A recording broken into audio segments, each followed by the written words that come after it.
The problem is the problem is not the problem is the way we think about the problem. Right?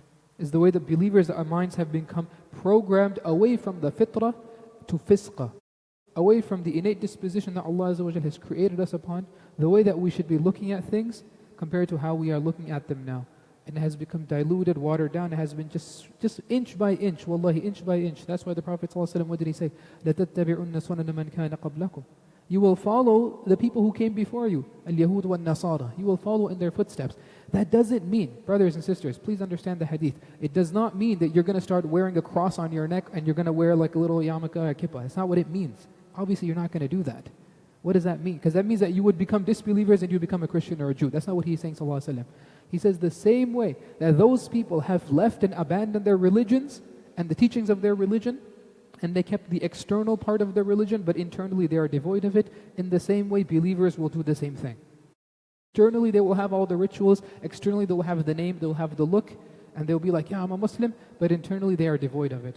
It's the fitrah, the internal, that's missing. That's why Allah subhanahu wa ta'ala tells us what?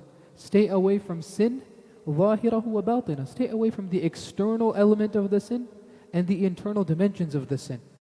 It's easy enough to say that this is haram or whatever it is, but if the heart inclined towards that thing, if your heart is inclining towards that sin, then wallahi it becomes harder and harder for you to teach other people and for you to hold firm to that belief in the long term.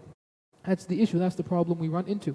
So, continuing with this, what is the difference between these two types of Satanism, as I mentioned? That you have LaVeyan Satanism, which is actually, he didn't believe in God. Anton LaVey didn't believe in God. So his type of Satanism, or they call it the worship of Satan, was an atheistic perspective on the belief of God and the belief of the devil. They don't actually believe in God, they don't believe in the devil. They believe the devil is a representation of pride and power, of the self. How do you elevate the self? How do you seek power of the self? So they still believed in it, as in they believed in emboldening and empowering yourself through the occult, through the ghaibiyat, through the unseen. And then you had another type of Satanism, which is still alive and everything is running and kicking today, man. And that is theistic Satanism. That is the belief that actually God does exist and the devil does exist, but the devil is misunderstood and the God is the bad guy in the picture. And the devil is the epitome of self-expression, and that we seek him out and we seek power and guidance from him. This was championed in the past 200 years by someone named Aleister Crowley. So Aleister Crowley was an extremely famous magician. There's a lot to be said about him, maybe another time. But this individual, his entire philosophy and what Satanism is can be summarized in one phrase. It's a phrase that he became very popular for, and you can actually see that today singers, rappers, celebrities in America, they wear t-shirts. They have that as their catchphrase. You know what that is? Do what thou wilt, that is the whole of the law. I'll repeat that in simple terms. Do whatever you want, that is the only law that exists.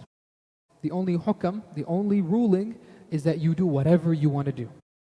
Live in absolute, this is what? Total freedom of the self, the worship of the self, irrespective of what society, ethics, morality, community, religion, whatever anyone tells you, ignore all that, put it to the side.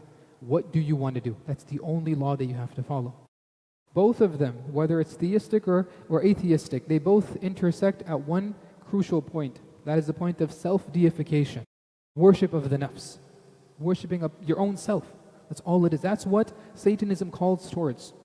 Allah subhanahu wa ta'ala mentions in the Quran, مَنِ اتَّخَذَ